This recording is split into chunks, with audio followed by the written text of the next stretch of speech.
How to set Wi-Fi password. Hi everyone, it's Sophia to assist you today. Without any delay, let's jump right in. First, open your router's configuration page. Type 192.168.1.1.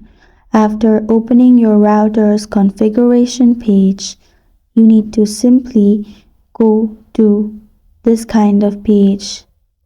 Then add your username and then add your password for authentication. After that, click on Wireless section. In here, you can simply add your password. After adding your password, you will need to set Wi-Fi name. After that, you're good to go. That's how you set Wi-Fi password. Thank you for joining me today. If this video helped you out, please leave a like and subscribe for more.